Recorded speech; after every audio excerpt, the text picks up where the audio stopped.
Well, ladies and gentlemen, Clayton's amazing. I love his work. I love speaking with him. It's always just a complete thrill. He's a tremendous writer and thinker at Live Quality. I highly suggest his channel. You'll find it in the description. He always has the perfect metaphor and the perfect insight at the perfect moment. And it's really been wonderful every time I've had a chance to speak with him. So I'm just going to ask Clayton, hey, Clayton, what have you been thinking about? What have you been thinking about, Clayton? It's a lot. It's a lot that I've been thinking about. But more recently, uh, I think it's from one of the net conversations, right? I think it kicked off with talking about the ability to respond, right? Ah, And that sort of, yeah, stuck with me for a bit. I was like, yeah, it is, it would be nice to always have the ability to respond, in situ. And 'cause, it's an ever-changing landscape. mm, Um, and when when you are caught in that corner, where you find the gap of all among all the abilities I've been cultivating to be able to respond to all sorts of things, here's one I missed, right? And then life gets very interesting in that moment, right? And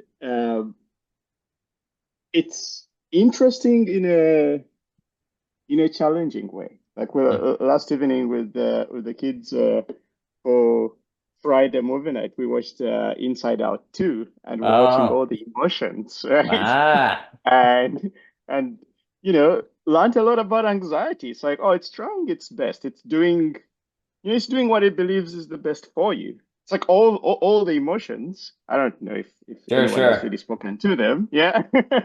Like they're trying their best for you.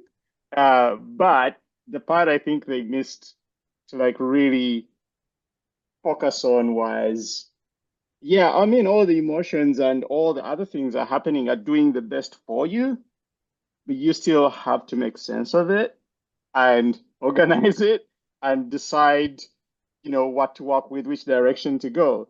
And it's it's a big burden. It's like it's a big, I mean, they're doing great on their own, but it's a lot. It's information overload. Uh, making that decision is not trivial. There's real consequences. And sometimes you're not aware of those consequences. And so you only realize later. And yeah, it can be kind of that song, Heaven is a Place on Earth, could be the reverse. Hell could also be a place on earth in that moment, right? Yeah. Oh, yeah. So yeah, those are some of the things that have been, Hey, man. buzzing No, around. I think those are tremendous topics. I mean, I know you've been reading Milton, so the mind can make a heaven a hell a heaven, right? So, that kind of thing. And well, I think this is very important. Because I go back to what you said about wisdom being coordinating the many into the one of the bicycle, right? You have to take many things into one thing. And if philosophy is the love of wisdom, then philosophy is the love of figuring out that coordination of the many to the one, right? And I think we actually kind of do ourselves a disservice when we simply reduce things down to getting the right one thing to take over the driver's seat at the right time. It's always a mixture, and it's always a decision of the right breakdown of those things, right? Does a human being ever, it's kind of rare that you feel only sadness or only happiness or only anxiety, right? These things tend to blur together, and 5 minutes later, you're changing a new emotion, then a new emotion. And likewise, we don't tend to make, most of the time, your decisions are not obviously good or obviously bad, right? And you have to make a decision. And basically, if wisdom is this coordination of the many and the one, then the word coordination is important there. And it must be a decision. There must be a decision. So and like you're saying about responding, I think also, like we were talking about at the net, I think more and more philosophy is about the surprise. It is about the encounter. It is about when stuff happens that you're not expecting. And if you think about virtues and thinking as the ability to respond to that which is unexpected, then you start seeing what all of these philosophers are really kind of talking about when they're talking about like virtue. Oh, you mean doing the right thing? Well, the issue with that is if you know it's the right thing, it just kind of requires knowledge, not really virtue, right? You just need to know the answer. There's always been this kind of question in philosophy on, oh, do you really have freedom if you have to do the good, right? Like if X is good, then and you know it's good, are you really free? Because then you kind of have to do it, and the only way to be free is to do the bad. But that doesn't sound good because now we're freaking like the devil's in paradise lost. We're free because we do the bad. So there's always this question of how can there be freedom if you're free to do the good and you know the good, right? It seems like that, you see what I'm saying? Like that removes the presence of freedom.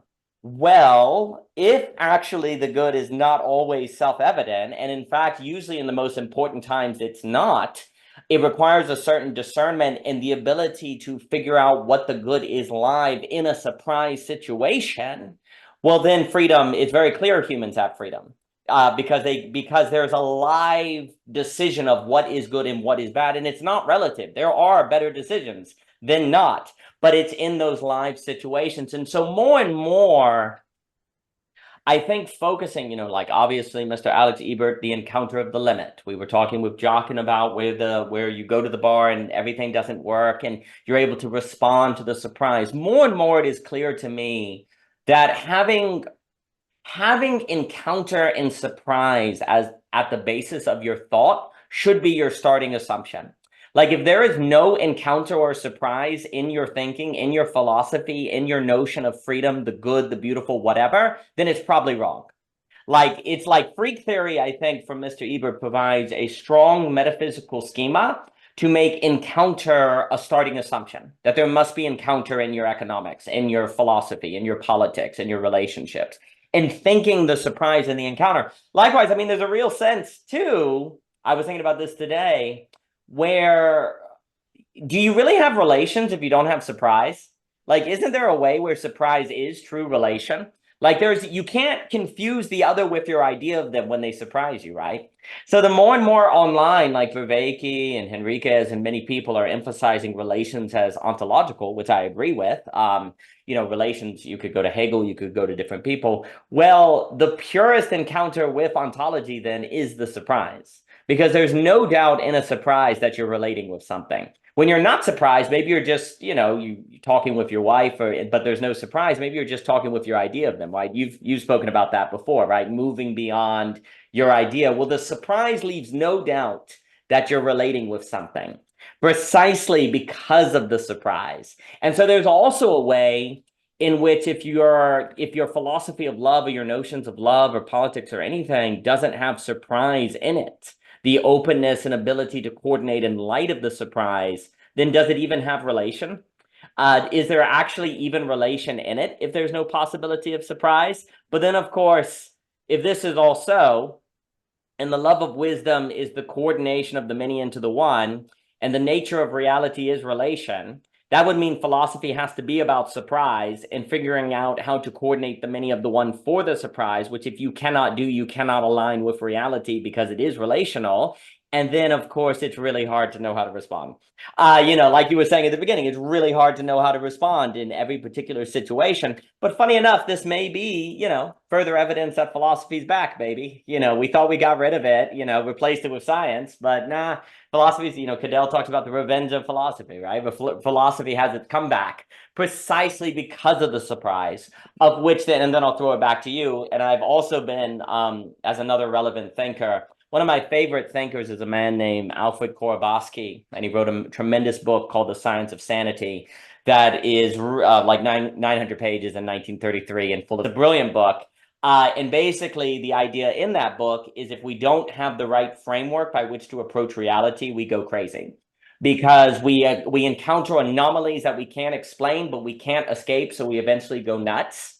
And there's a way also, the reason why I bring that up is because if so much of philosophy would actually, I think, be fitting today to think the surprise in the frameworks in which surprises can be handled, if we cannot do that, then for Mr. Korzybski, we go crazy, because we have no science of subject. But then we have to think those things, and surprises are hard. And today, I think a reason why it's becoming evident of the necessity of thinking the surprise is because of a globally pluralized world, as we've talked about before. More and more diversity, people don't follow your givens. You're surprised to find they don't follow your givens. And then you're surprised with your inability to have any idea what you're supposed to do in response to that child, like the child who suddenly is asking you questions, or you thought you were patient, and then they ask for the fifth time to have dessert, and you've already said no, and you're like, no, you can't have the dessert. Oh, I'm not a good person. And it's that, there's nothing like that's when you start, oh, now I know what the Bible means by humility. I thought I was a good person, but then I never had a kid ask me for ice cream 5 times. Oh, maybe I should be more humble next time. It's really easy to talk about how patient you are before you have kids and they ask you for ice cream 5 times.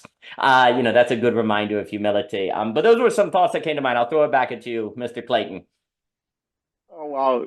I mean, children, they are the best engine for surprise. Yes. Like they you would even call them, the surprise priests, if you may call Surprise it that way. priest. Oh, I like Because that. I know, right? Like they're always because they're not constrained by all this knowledge that, as an adult you have all these linear, you'd say, models that have been given to you that you've kind of like really trained to you know learn how to work with and adhere to. They don't have that yet, and because they don't have that yet, they're just flowing with the surprise, right? And it doesn't overwhelm them because, well, they can't see the many yet. They can't see the many, right? They only see the one, and they're going like, it's just this, right? And you're going like, no, it's a it's like a million other things right now. Please do not open that can of worms. It's like it's just a can. And so what I'm talking about is because, like, they humble us. Like personally, like they always humble me. And I've sort of like over, the recent years cultivated the just some level of patience to kind of like remember in the situation that, oh, they have no idea. They can't see the many.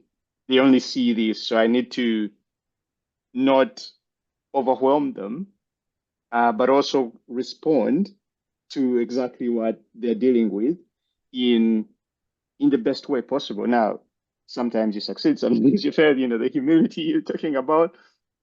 Um, but yeah, surprise is crippling. Like it will cripple you because it works up that anxiety, and once that comes in, then yeah, good luck to you. Good luck to you. It's like the knowledge does not go away. It reminds me, who is it? Thomas Wayne. He Mm, was talking about the panic attack, right? yeah. And that it's kind of like you're in two modalities. Like oh yeah, this is a panic attack. Yeah, and it will subside. But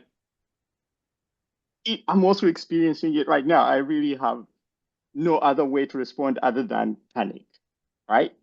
And you're caught in between experiencing both those things at the same time. It can be crippling. But that takes me back to, I think, another thing that's coming up for me. It reminds me of us being more digitized. Right, Mm. these days we're overly digital. Like since the advent of technology and all these systems coming up, we have slowly become digitized and really been accustomed to that. And we are less and less going back to our analog ways of being. And I would say, like, every time you revert to the analog, it's evident, right? Uh, an example this morning, asked the kids to clean up, their toys, right? Pack away the toys, children.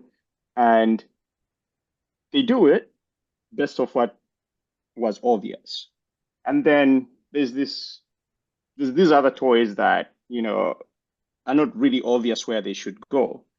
And I tell them, look, take a step back. Do you reckon that box belongs the spot where it is right now? And they go like, no. I'm like, well, when you when you look at it and wonder, where do you think it wants to go? Right? I was like, oh, it wants to go over there. And I'm like, yeah, then help it get there. Because if you try to think like the box, you would know where the box wants to go. And a few weeks back, I was walking with, you know, one of my grandpas. Like I have an honorary grandpa, and he's a builder, right? And so we're building a staircase, and we're moving some, threads and trying to line them up so we can screw them on. Uh, and he said this thing, and he's like, that that thread seems like it wants to go over there. Clayton, can you move it over there? And I did move it, but I was really enamored. It stuck with me. I was like, how do you know what the thread wants? Right? Like, how do you know? How are you able to be in the perspective of it such that, you can tell, like it can speak to you and you can speak to it, right? And it can speak to you and you can respond to it, like it analogically speaks to you by revealing what it wants. And then you, as the person who already has that perspective of dealing with these threads over several years, you go like, yeah, that one doesn't seem to be happy in that state. Let's make it happy by twisting it in this way. And and so since then I've been paying attention to that a bit. I'm like, oh wait, when you remove yourself and put yourself in the other perspective, it just becomes obvious. Like the thing tells you what it wants.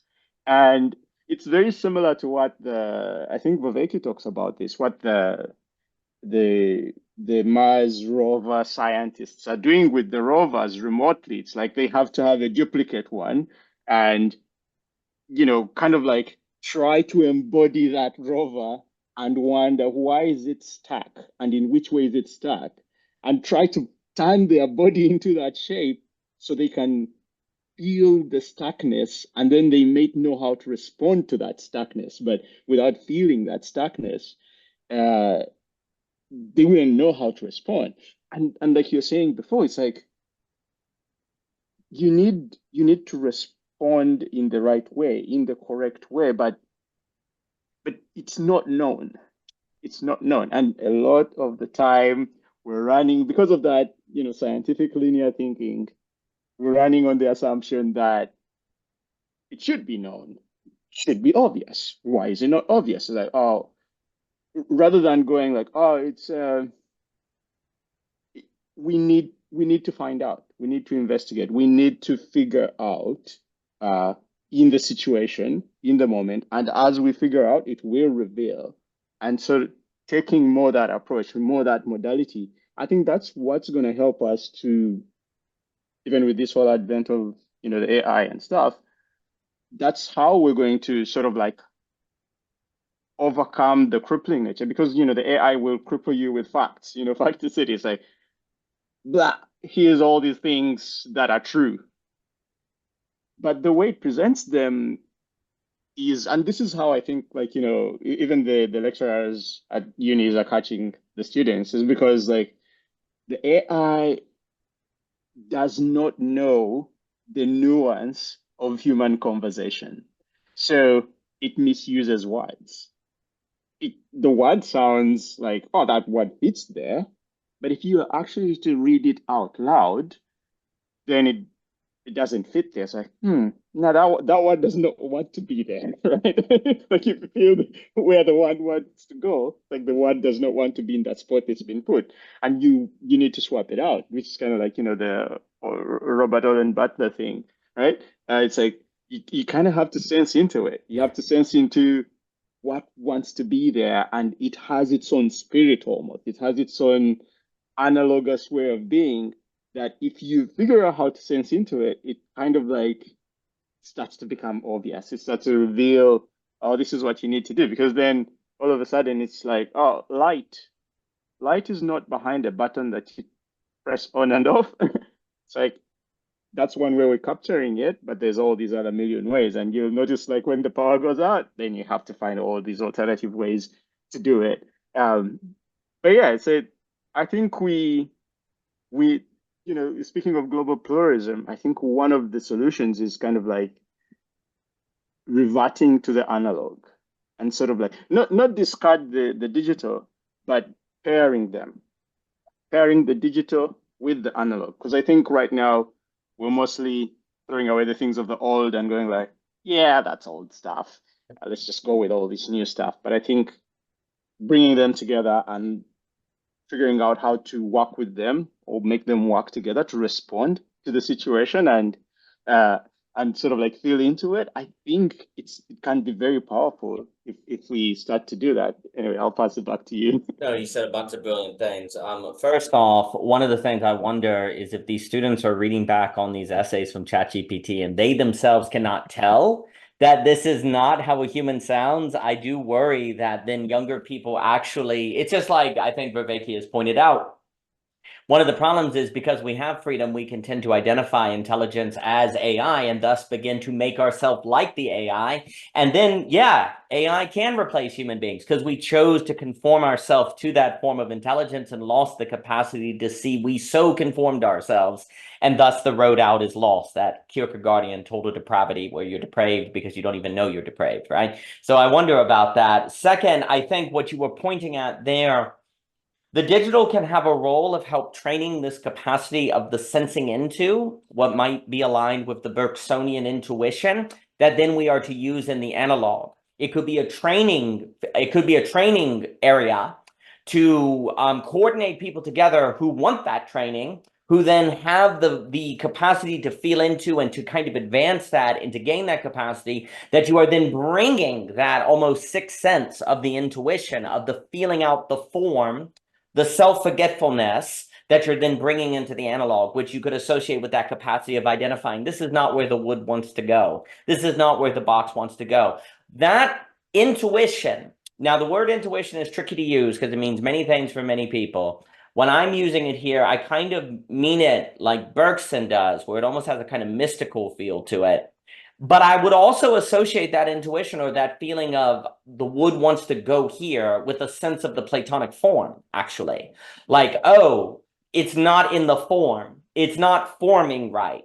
I think we made, and we've spoken about it before, and I've spoken with Matthew Allison about it. We have to think about forms not as these perfect versions of the wood in some heavenly realm.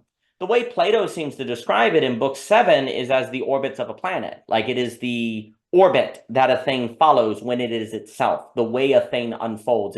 It's almost like a way I've described it is, how in bowling there are gutters, that when the ball goes in, it kind of follows the gutter. It's like everything has its own gutter that's invisible, that when you find it, you feel it. Oh, now it's in its form. It's in its gutter per se. Oh, great. I can let it go now because it will just follow the course. Gutter has a negative connotation to associate with form, but it's a useful metaphor, so I'll use it. Like you're actually in this game, you want to get in the gutter, right? And that's kind of but this is what's mysterious because the form seems, it has a certain objectivity to it. Like the wood, it doesn't seem merely subjective to go, the wood wants to go here. Once you find the gutter, once you find the form, it feels like it's part of reality itself, right? That's the mystery. Like these gutters that if you gain this intuition, you're able to sense when the thing is in the gutter, and that's the skill, right? And I do think these digital spaces may be uniquely capable of coordinating people together to get better at the sensing of the gutter, which is the sensing of the form, of which without which you can't determine where the boxes go, how the wood should be laid, or how anything of your life should be organized, right? And then, of course, the ultimate philosophical skill would be able to sense out the form in a surprise. Because that's like black belt level, right? Like it's hard enough to figure the form when that's not a surprise, but to get to the place where you're able to feel out the form or intuit the form in a surprise, that's like black belt level, right? But that's a lifetime of work.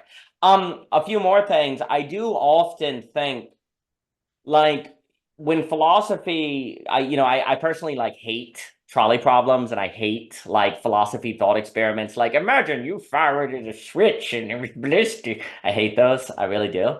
Because it creates the impression that philosophy is about pondering if you're going to pull a lever or some other crazy thought experiment. really, children can actually get you out of that erroneous notion of philosophy, because philosophy, like the problem with a trolley problem, is that you're able to sit and you're able to ponder, and it's kind of like an either or. The thought experiments of philosophy should be the moment of the surprise of a child who asks you something, and you have to discern, you have to think. Like, so for example, the child wants to cook on the grill. Maybe this is based on an experience, right? And there's this fine line of determining, okay, what do I let them do or not? Like, what is responsible, what is not trusting them? There's all these variables, or you show, okay, this is how you turn it on. Now you do it. Is that response? And then they come over and hit the wrong knob. You're like, no, that's not right. Oh, you're being too mean. You should be more patient. Well, they could die. They could die. So that, like, for me, thinking about letting your child cook on a grill is a much more useful thought experiment for philosophy than actually a freaking trolley problem. And once you understand that it literally is a kind of philosophical quandary to determine what is the best way to approach letting a young child who's interested in cooking on a grill cook on a grill, right? Because if you never let them do it, you suck. But then if you let them do it alone, you're crazy. So you don't want to be suck crazy. Philosophy is about not ending up in one of those, right? So, but that kind of thing, it's just very interesting, because that is, when you look at the great philosophical treatise, that's where it starts at. Like I think about, when do thought experiments, whether it be the famous cave allegory of the cave, or the ring of Gorgias, or these different stories appear in Plato. They don't start. They're halfway through the dialogue when he's making a point to help think through something. It's not where Plato starts in a thought experiment. Like, a thought experiment arises to help clarify a movement in the already occurring thought. That's very different from how people in academia tend to use philosophy. They tend to start and stay in the thought experiment, as opposed to use the thought experiment to think through a premise to continue the unfolding and finding of the gutter, right? There's a difference between using thought experiments to train the intuition to find the form, and using thought experiments to write books and get tenure or something. I don't know. But the child is a revelation too, that thought that is simply about stable state is inadequate. Because, okay, so you learned you be patient. You read the 10 Commandments. That's nice. Is that going to help you when the child surprises you? What does it mean to be patient? What does it mean to love your neighbor? What does it mean to be slow to anger? Does that mean never be angry, or just be slow to anger? Does that mean 5 minutes or 4? What does that mean? Well, maybe longer than either of those. All of those, those values, those fruits of the spirit, they do not tell you the situational reasoning that falls under one of those definitions. You have to discern that. Oh, and you have to act on that. Oh, well, thought and praxis come together, right? So it is in the surprise, and I love the idea of the child as the surprise priest. I've got three priests. I didn't know that. Huh? I guess we have what, a seminary? We got a seminary on the farm. That's cool. That's true. And it's also the child is a revelation that autonomous rationality and intricate maps of how to understand reality will not suffice. Definitions are not situations. That's what the child can help you realize. And if you have a society that is less focused on, say, maybe raising children or families, and is more focused on careerism and systems and machines, you're probably going to get autonomous rationality or philosophy that is separated from the concrete, that will lead to all sorts of pathologies. And it will be a society, to get back to it will be a society that doesn't probably develop the ability to sense out or intuit the form or the gutter of things. And that is, I do think that skill is the skill of philosophy in a way. It's very difficult. I don't want to be reductionist, but it's like, what are philosophical conversations cultivating? Obviously a love of wisdom, but it's some sort of learning of how to coordinate a many into the one, right? I think many people who do dialogos, conversations like this, will say that it somehow has an impact on how they live their lives, right? It has some sort of impact on how they live, changes how they talk. What exactly, though, does it cultivate within them? I am of the opinion it actually is this intuitive capacity, whether they realize it or not. Like when they go into a conversation, they can send, oh, this is a good conversation. Oh, this is not, oh, there's a problem. Like you have a sense of a form. You have a sense of when something's out of the gutter or not. I keep moving between form and gutter because I like the metaphor of gutter so much because I really do think, but then it sounds bad. So orbit, I've said gutter, orbit, form, choose your own adventure. I don't know. So, like what you gain is this capacity to tell, oh, this doesn't fit. Oh, this is in the gutter or not. This is, we talked about the halo. Oh, this is growing the halo or not. There's this sense of that, if you're doing it or not. I do think that that's the almost as a sixth sense, if you will. That is a kind of capacity that philosophy cultivates, which then begins suggesting why so many philosophers have been mystified by music and associated music with divinity. Because music is weird where you just know when the note's wrong. You just know it. You hear it, that's not it. Or the resolution, like you have a sixth sense of knowing that's not the music, right? Like, and so for many philosophers, music has been some sort of hidden code, some sort of suggestion of this deeper reality that humans are. It's almost like whatever that intuition is in music, when you sense that there's something wrong, you can actually cultivate a capacity to have a similar sense in conversation and everyday life through the training of philosophy, through the training of loving wisdom, through seeking the beautiful, the true, and the good. And then you can bring that to your word carving, bring that to your relationships. And then, of course, the black belt would be being able to discern the gutter in the surprise, in the encounter. Those are some thoughts, but let me throw it back to you because I think form, gutter, surprise, sensing out where the wood goes, sensing when the conversations flow. Because then the other key to it is when things are in that form, there's a self-forgetfulness. There's a forgetting of oneself. You forget yourself in the music. Well, that's pure relation then, right? That's where you move. And then that's purest reality, relational ontology. Being is relational. There's an alignment to those things. But let me throw it back to you. Yeah, and when you forget yourself, then you still also have to put a placeholder for when to remember yourself Yes, because you can't absolutely. endlessly forget Oh, yourself. yeah, Yeah, absolutely. yeah, and that's beautiful what you said there. It was making me reminded me of that scale of the scale of right, at least that's how I'm describing it, because like in a digital state, you only have two states, right? It's either one or a zero, and that's it. It's like you're trying to decide at that very high level. But that's fine. Like the one and the zero are quite can be obvious, right? But what happens when you're in the zero or when you're in the one? Right? It's like, so let's say, assuming the one is what you'd call the right, what is less right and what is more right? What's at the 0.001 and what's at the 0.999 something, right? Like, where are we in that range? And I think that's what calls that into that sensitivity of the form, right? The gutter, right? Like describing it. It's like that's when that sensitivity starts to come into play because now you're in here, but then where are you within that, right? Where are you within that? Going back to that, does God have a left hand, right? Like debate, right? Yeah. So when we are in the right hand of God, see how right are we? How close are we? And how far off are we? And I think what you're sharing there, like philosophy helping us to develop that intuition, develop that sensitivity and that clarity, sort of like then empowers us because then when we are in the situation, then we can sort of like temporarily do the self-forgetfulness and then put ourselves into just sensing the form and sort of like and even when we are in that sensing the form, we can then tell how far off we are from the right, how far off we are from the beauty, like how much work we need to do to get it closer.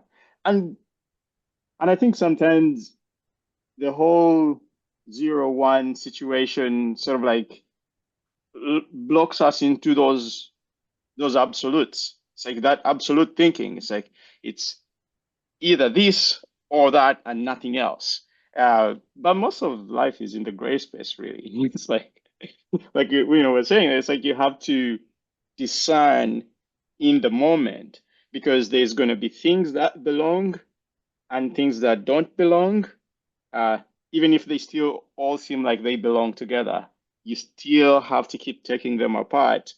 Uh, but that is all still using your own intuition, your history of life experience, all that life data, bringing it to enable you to make a choice through that. Because first of all, that data, that life data, that life experience data is the evidence of your right choices, right? It's like you would not be in the situation if you made some fatal decisions there, because like as they would say, Mother Nature would kind of like solve that problem by putting you out of the game. And it's like, sorry, you don't get to continue playing. Bye, you're out. Um, but then, if you've managed to get here, then yeah, you're not completely wrong. You may have bumped into some walls here and there, but you still remembered where the gutter was going, and True. you've Yeah. managed to get to that point, right? But you still have to figure out where it goes next. And you need that foresight. You need that revelation. And I think one of the things, like all these maxims, like you're saying before, like uh, let's say you read the biblical text, right? And it's propositionally giving you a potential reality, a potential future that you can unlock, right? But then you still have to decide. You still have to figure out where is that door and, you know, how do I open it and then implement, the proposition. But you get a lot of people getting stuck in the propositional and, trying to like really consume it and understand all the provision. The metaphor you used before is like taking the rungs off the ladder, right, and collecting them and saying, here I am. I've collected these. So I have res- I have been practicing to memorize the biblical text, and I have completely memorized it. Great, awesome, good for you. Now let's now play it out. It's like, wait, I thought all I had to do is just, memorize it. It's like, no, no, no. It's like that was the beginning. Now you get to actually unpack. You were reading about this guy, Jesus. Well, now you get to be him. Congratulations. You read the script. Now act out the role, right? And so that's the challenge. I guess that's the challenge. I'll pass it back to you. I don't know what you No, think I about think this. it's really like, but the rungs are so pretty. I don't want to put them back on the ladder. They look so nice. I'm gonna put them on my shelves. What are you? Can I just get the Neuralink and program Be Like Jesus? Maybe that's it. But no, everything you said is tremendous, and I think that sensitivity that well, even telling the dip, there's something about memorizing the Bible that feels like living the Bible, and actually having the sensitivity of knowing that difference is a big deal. That sensitivity, that intuition of the form. I think all of that is exactly right.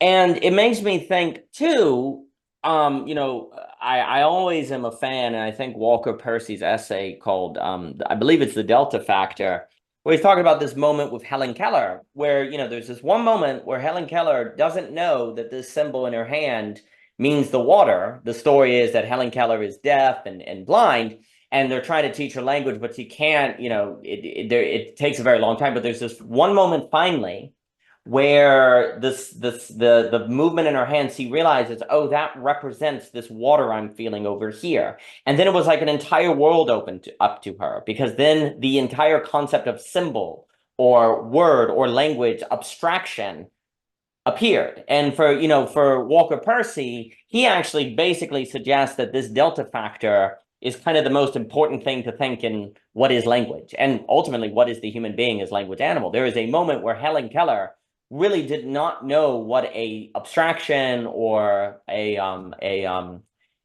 symbol, there's another term, signifier was, didn't know what a signifier was. And then she did, and everything changed. Like her entire way of organizing the world transformed, right? So there's this delta factor. Well, what if there are many delta factors? What if there's the delta factor of realizing there are forms and gutters? What if there's this moment of going, wait a minute, I can sense a gutter. I know when this gutter is in there or not. And there is a kind of elevation of consciousness. I don't want to sound like evolution, like in a sense of better form of consciousness. Maybe you're overwhelmed with anxiety. I don't know, because then the whole world is full of gutters and you have to find them. And I just want to eat chips. You know, some of those Lays, if you have like a cup of ketchup and you eat it, you can almost convince yourself it's French fries, and then hide yourself in shame. But anyway, so there's this moment, you know, where you have this sensitivity of realizing there is these kind of this sense of this is fitting or not, which is kind of like this delta factor, that you move from this moment, this one being of not knowing what a signifier is, then knowing what a signifier is, and that having this huge impact for Walker Percy on what is the human being. Well, then it's almost like the philosopher's like, oh, there's also this realizing not only of signifier, but like of sensitivities, of forms, of gutters, right? And there are actually gutters in reality that you can sense and you can tell when things are there. And that's kind of another step. That's kind of what learning, there really is a sense in which that is education. Like education kind of is that. It's not merely technical knowledge or memorization, like the science of subject in a Hegelian sense, or like learning what it is to be human is that sensitivity to this form, and to tell if you're forming, if you are participation and formation with other people, and to get better and better at that. And there's a kind of delta factor in it. But there is a way, like you said, much of life is a gray space. There's this kind of grayness to it. You never know the moment when the delta factor is going to appear. What's the day when Helen Keller gets that signifiers exist, right? When do you know the form's going to appear? There's a certain grayness to everything, but you have to be attuned to the possibility of these delta factors, to use that metaphorically, to appear, these certain sensitivities, right? And if you don't, then you're not really open to them. And there seems to be, and there, I think a lot of what people call the meaning crisis or the lack of beauty or nihilism is a lack of this sensitivity. I think this sensitivity also corresponds with the Charles Taylor enchantment we've talked about before, where the modern world doesn't have enchantment. I think a feeling that there are certain, well, you know, classically they would talk about telos, right? That things have a certain teleology and a form, and there's a certain unfolding that's occurring. I think when we talk about forms and sensitivities and gutters, there's something teleological about it, but this teleology is not based on identification, but relation. Like there's a relational teleology that has not been thought, which if you take that seriously and it has a kind of emergence to it, well, then it is not deterministic, nor can you say that there is a telos for what a cup is, because there's no such thing as a cup, actually, only a nexus of relations searching for a formulating principle that is not reducible to any identification. So I think you can get something like teleology that is not as susceptible to fall into some of the pitfalls of classical teleology when you base it on the sensitivity of things that are relating, to find how they can formulate together in a manner that is not predictable. That's the other key. Like classical teleology may say, this is a cup, therefore it is supposed to be a cup and drink things. So it's very preset teleology, right? And you know, so there's kind of a preset teleology. Well, this kind of, the difference here, it seems to me, is that when you're talking about forms and gutters as such, you actually don't know what the telos is, except in the relation and the continual participation in it, but you can sense when you're emerging and unfolding toward, but what the telos is must surprise you. Like that's kind of the key. The teleology must have a certain encounterology to it, a certain surprise to it. And I think that's why it's not quite the same as the classical notion. But the last thing I'll say before throwing it back at you, this is making me think indeed of Alfred Korzybski, because a way to think about his work in Science of Sanity is he says something kind of provocative. He says basically, we have been incapable of thinking the human because we are under the tyranny of isness. There is no such thing as isness. This whole book in 1933 is basically a critique of Aristotelian logic. He wants to move beyond Aristotle because he's like, there's no such thing as identification. And you don't realize how much of your thinking is identification, equal signs, isness, and so on and so forth. And basically, it's like when you look at reality, there are no things, only processes and relationships. So here's the point. If you're led to believe that the only valid thinking is clear thinking, or thinking that clearly identifies its objects, or can like clearly identify what it's talking about or thinking, you will go insane, right? Because the reason I bring that up is a lot of what we're talking about, you could say that sounds fuzzy. That's fuzzy logic. Like, what are you even talking about? And what Mr. Korzybski is pointing out, he's like, reality is fuzzy because it's relational. There is no identification. And actually, he has this example somewhere in there where it's like a guy says, we can't study something. We can't unless we know what the object of study is. Like, we know what the object or the goal or what the topic is, right? But there is no isness and there is no objects. So the point is, if you have an idea that the only things that you can discuss or should think about are things you can clearly identify, he's basically saying you're doomed to go insane. You're because you've got a framework to understand reality that is not like reality. And when that framework comes in conflict with reality, you're going to have to give up one or the other. And you need both not to be insane, right? You need reality not to be insane, and you need a map to understand reality not to be insane. So they come in conflict, which they inevitably will under the tyranny of A is A, the tyranny of identification, smooth business, which is basically non-relation. That's the other point he's saying. There are only objects if there are no relations, but you can't talk about anything without talking about processes and relations. Okay, so permeating all language, all thought, all everything is this notion of the reality is identification, is isness, A is A. Well, when you encounter reality and it turns out it's not A is A, you either have to give up reality or you have to give up your map. Either way, you're going crazy, right? So he's like, we have not thought a new logic. He calls it a science of sanity, basically, is if I'm not mistaken, like a new, which basically is a relational ontology. He's like, we don't have a science of sanity. And by science, he means rigorous study. He gets into semantics, not semantic. There's the field of study on kind of the structures of thought to show that thinking works relationally, not by identification. But the reason why I say all this is because basically everything we've been saying in this conversation so far, if you are under the tyranny of isness, and therefore you need clear identification of topics before you talk about them, you would say, well, this is all fuzzy, guys. You're talking about a freaking gutter and children and grills. There's a fuzzy logic behind it all, right? Korzybski would be like, yeah, the only way basically not to go insane is to have fuzzy logics, because reality is fuzzy by definition. And that's a big deal, because a lot of what I think the liminal web is thinking in general are fuzzy logics that are actually like actual logics, because reality is fuzzy in this sense. It is relational. You can't clearly identify even a cup. What is a cup? Tell me what a cup is. Like, you can't clearly identify it.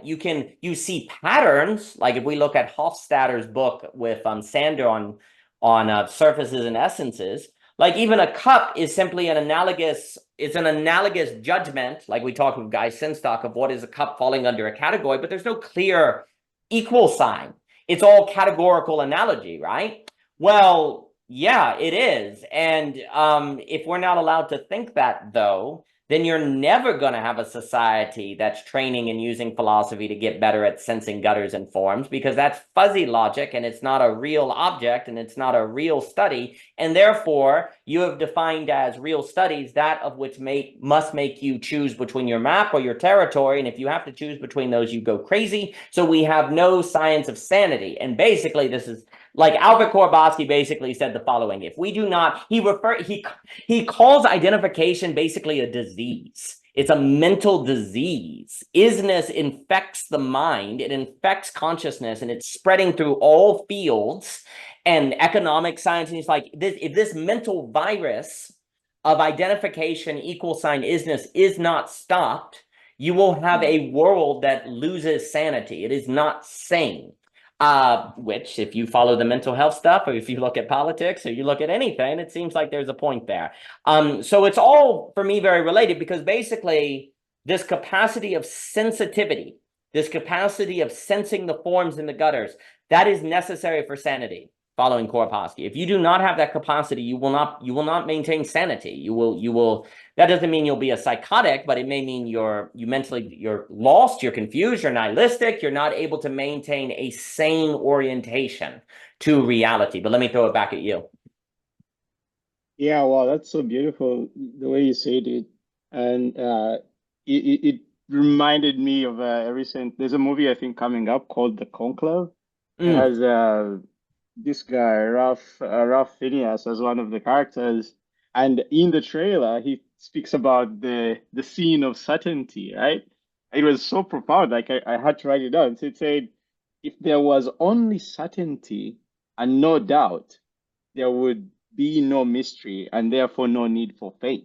yeah, yeah, And it's like, yeah, we need like a, speaking of fuzzy logic, sorry, speaking of fuzzy logic, it's as if we kind of like have to live in a faithful way. yeah, It's like, absolutely. yeah, yeah, develop a faith for the gutter, right? It's like, yeah, I don't know, but I still have to go.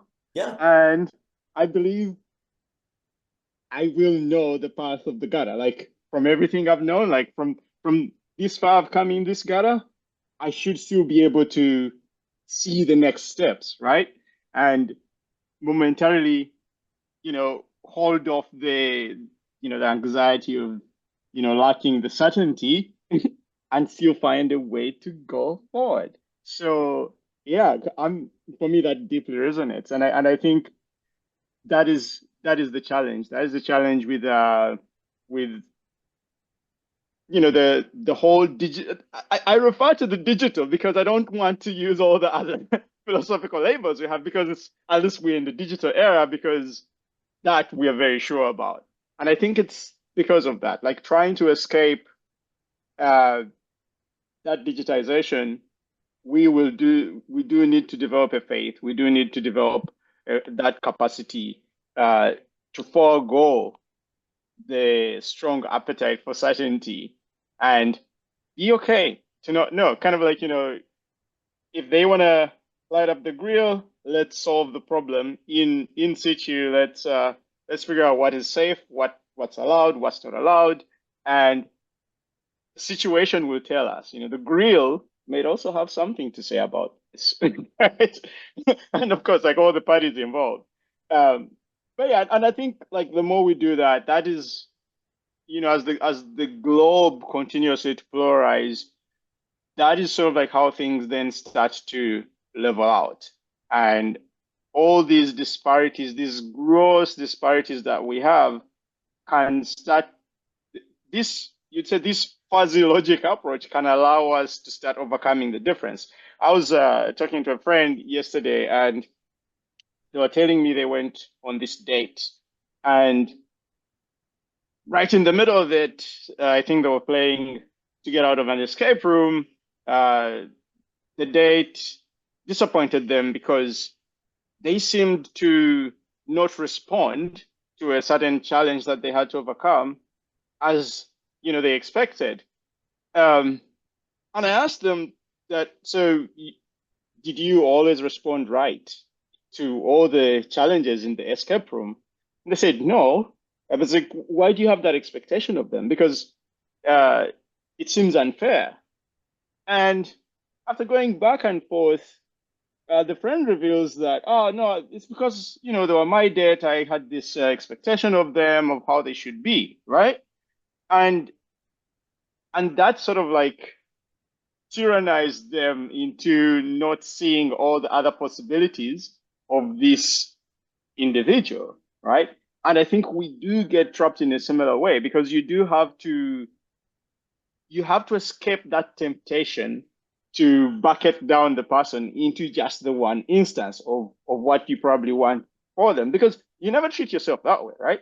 Like you're very flexible with yourself as you shift through situations. It's like, oh, I have to speak to Daniel right now, so I'm gonna be me who speaks to Daniel. The village of the me's, right? It's like, oh, I need to mow the lawn. I hope there's someone mowing the lawn, and I hope it's not so loud that it's coming through to you. We may need to edit that out in post.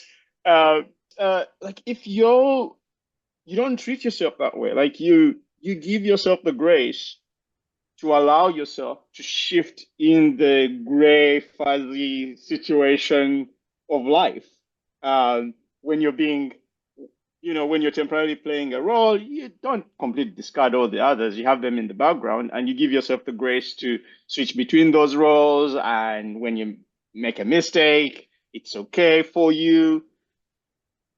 But when it comes to others, right, it's a bit more daunting because, you want them to be more fixed, more specific. Because then I think it makes it a bit more easier for you. It's less cognitive load. Then if I know you're just that, and you're not, if you're just a child and you're not an agent for surprise, the priest surprise, a surprise priest, then it would be easier. It would be easier for me to deal with you in that state. But I think that's where the the challenge to love comes in, right? Like, you know, allowing the other to be in the situation, whichever way they're being, given their limitations and strengths, and still find a way to respond and work with how they're showing up.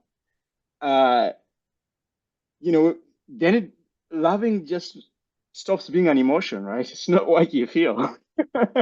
It's how you show up in the situation, how you enable those you care about to play with you, how you work with them, how you empower them to not get to overcome the stuckness that is, always revealing in the gutter, right? Like where they're bumping into, where they're making the wrong turn in the gutter. It's like helping them, make the right turn if you can, in whichever way, in a kind way that you can do that, without being forceful about it. And then all of a sudden, it's not a simple emotional task of like, oh, I care. It's like, yeah, I mean, caring is important, but it should not stop only on that. And I think the more we learn the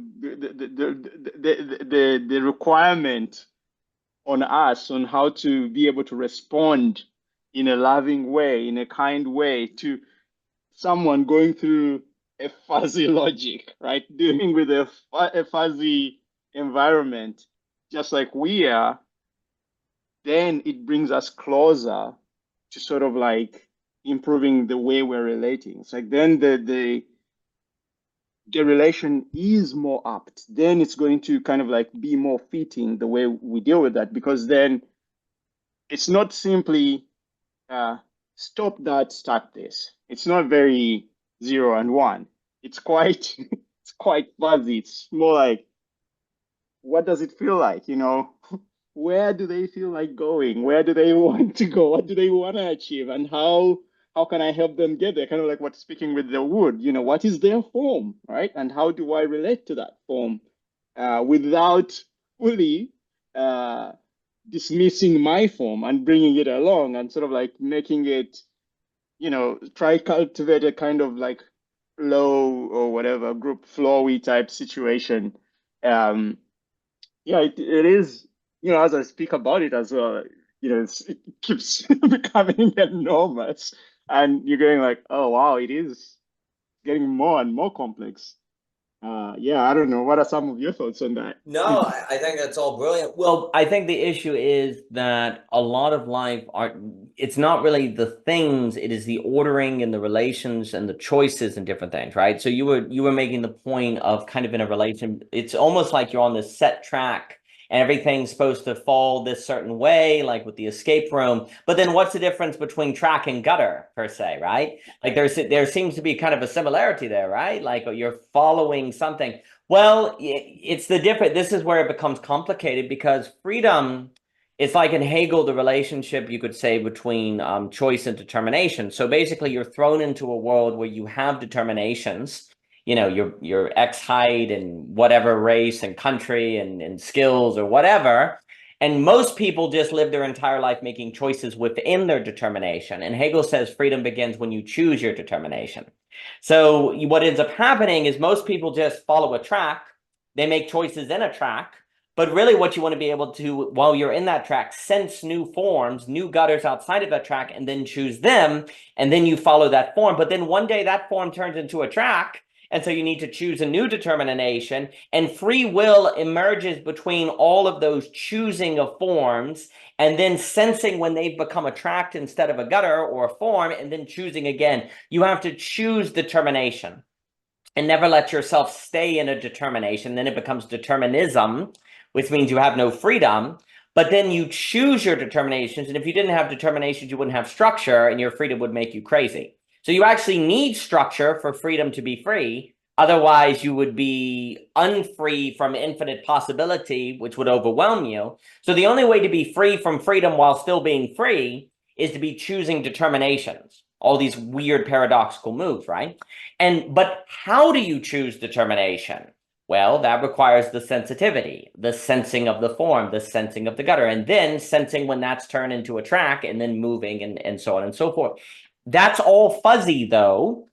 And it's fuzzy because it can only be determined in the particular situation with the particular people, in the particular surprise, in the particular encounter. But when that encounter emerges, it's not fuzzy at all. That's the trick. A lot of things that are fuzzy logics are only fuzzy when you talk about them outside the experience. In the experience, it's very concrete, but it's concrete in particularity. Therefore, it's not identification, because you can't identify it, only encounter it. Thus, relational. Encounter is always relational, and this is where Albert basically Korzybski is like, hey, if you can't do this, you're in trouble.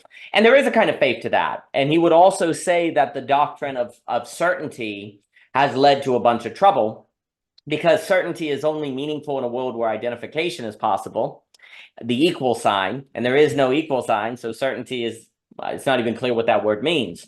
And it's not a very useful term. And if it becomes the basis, like the necessary standard of epistemology, then epistemology must eat itself. It must be auto-cannibalistic. I like, even if certainty is not possible, Lorenzo said it makes me think of the great Leslie Newbegin. He had a book called Proper Confidence, and he said, even if certainty is impossible, you can still have confidence, right? And so yeah, certainty is not possible, but that doesn't mean you have to have nihilism. You can just have confidence. And basically, Leslie Newbegin, and he's a Christian theologian and thinker, is like, the name of the game, faith is confidence. Like, faith is confidence. It's not certainty, it's confidence. But that confidence is only meaningful as confidence in the context where doubt is possible, right? And so confidence is what philosophy is. Like, you become confident that you can sense the form, sense when the wood is telling you to go away. You get good at it, and you become confident that you can set the wood in the right way, or hear the music, or sense the form, and sense when there's a determination you need to choose. Now, this, though, necessarily requires a certain courage, because what if you're crazy, right? Like, when you start talking about forms and gutters, it sounds like a crazy land, right?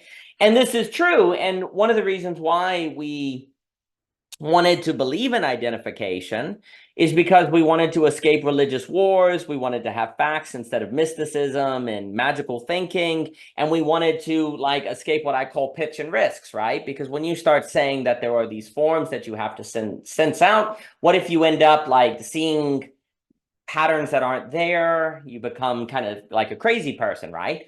Well, that's why you need an entire field of study and life practices called philosophy and infrastructure to work. Here's the problem.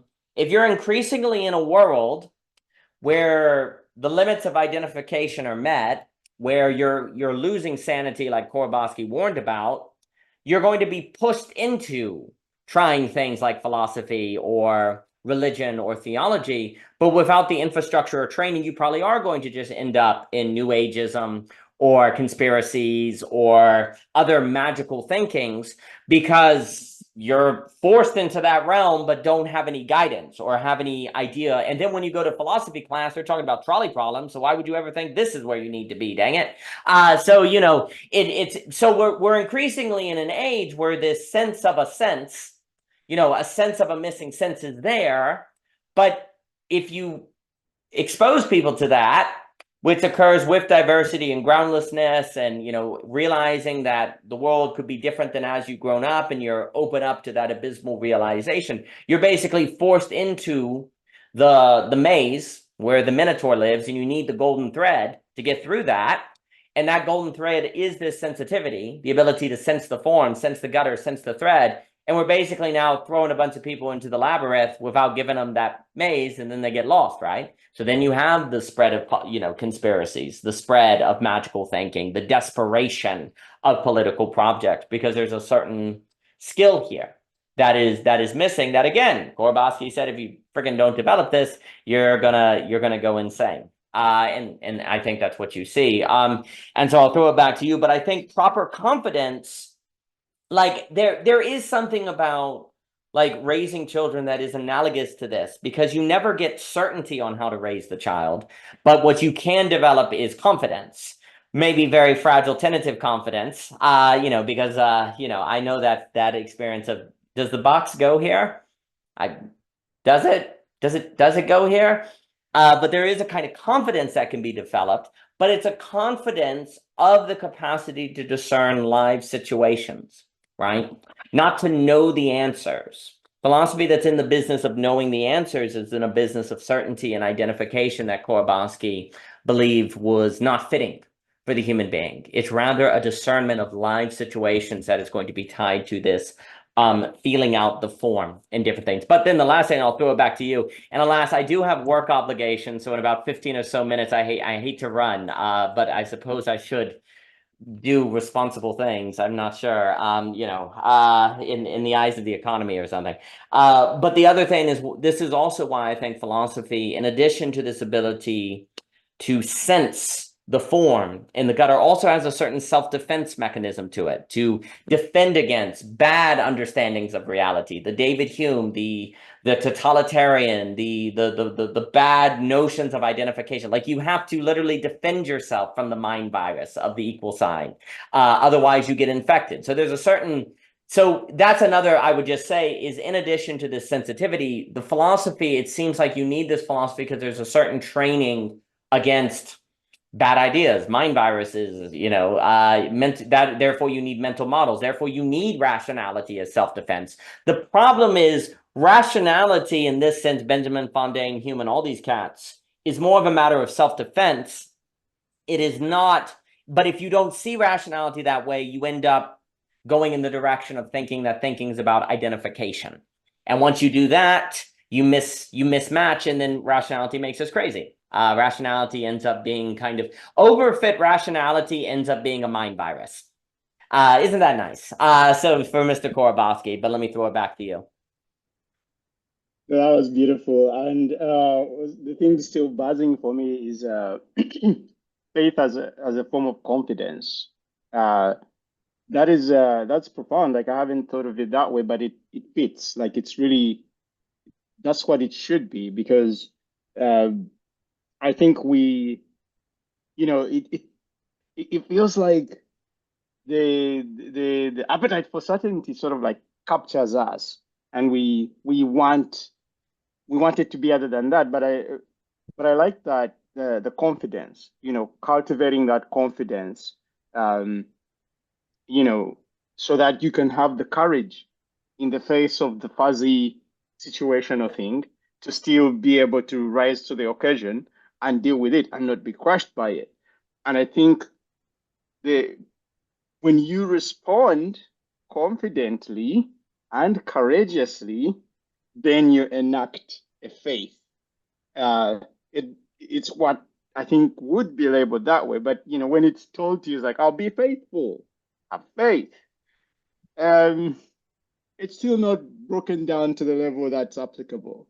It's like, oh no, have confidence. You have made it this far, right? And here's all the data, here's all the things you need to consider as you're being in this situation, because that's what's going to help you through. Have courage because you have made it this far. So those two really stuck out for me, and I'm really appreciative of them. Yeah. No, I think basically certainty, because we are so infected, like if I keep using this virus, like it's from Korzybski, because we are so infected by identification, then certainty becomes the goal of things. And certainty itself is a kind of mind virus, because there is no certainty in reality. Like, it is not clear what this term even means. Like, what does it mean to have certainty? It must mean you take a you take a multi-dimensional reality and make it a point. So it has to be, certainty has to be reductionistic, like by definition. And so it's not by chance that a world drunk on certainty becomes reductionistic, like Vervaeke and everyone warns about, right? And I think when we think about as confidence, and the cultivation of confidence, then like in philosophy is training confidence and faith is having confidence.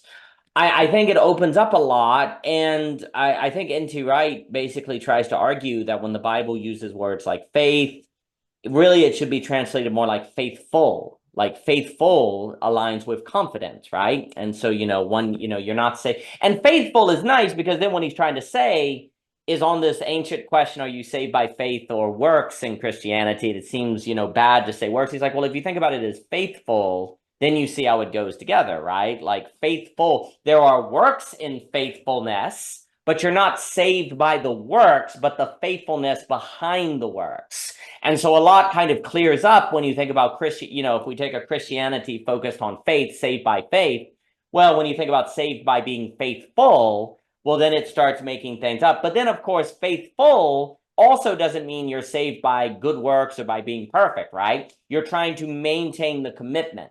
Well, of course you're going to screw up, right? But that's not the question. Are you working to maintain the commitment? So faith as faithful, I think fits better. Like when we think about Christianity, relations, like this love and relational, well, love and faithful go together a whole lot more than like love and certainty and faith, right? Like this, and so these are kind of some points that some theologians make to say that we really need to think about when Paul's talking about faith as faithful. Likewise, we need to think about thinking as a matter of confidence versus certainty. And then the last thing I'd say is confidence is the prerequisite for imagination.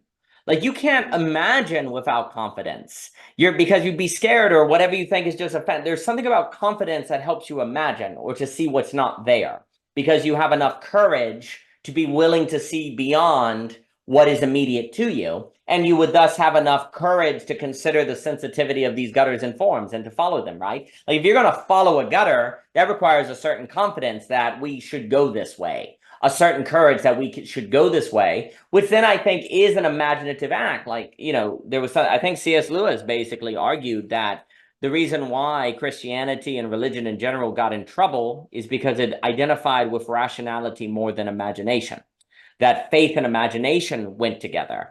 And it's funny to think of confidence and imagination going together, but it really is quite difficult to imagine different ways of life or different possibilities without confidence, right? And it is difficult to imagine different kinds of conversation or to follow where the conversation goes or to imagine the wood being able to tell you where it wants to go. That's an imaginative act, right? Yet imagination and fantasy and falsity are not similes. Imagination for Lewis can be the only way to get to truth. The ability to intuit and to imagine and to have confidence in all of that is the only way to sense the forms, to develop the capacity to be able to feel out the gutter, all of which is the entertaining of a possible delta effect, without which we can't entertain a science of sanity that would help us avoid the insanity of the meaning crisis, reductionism, and everything that we are going forth today. So I think this confidence, this proper confidence is indeed very, very important. But my dear friend, I will run. I've really enjoyed it, Clayton. Thank you so much for your time. And I always enjoy speaking with you. And thank you, Clayton. It really has been a treat. No, thank you, Daniel. It's always a pleasure. And I'm so glad we had this conversation. I had no clue we were going to go into this gutter, but I'm so thankful for it. Yes, sir. Absolutely. We sensed it out, my friend. So that makes it fun. So I enjoyed it. It's always a treat, my friend. All the best to you, Clayton. Have a good evening, sir. All the best. Morning, evening. I don't know what it is. I'm gonna go see if that other me was cutting the grass. Actually, is what I'm gonna do. So we'll see. Best to you, Clayton. Thank you, sir.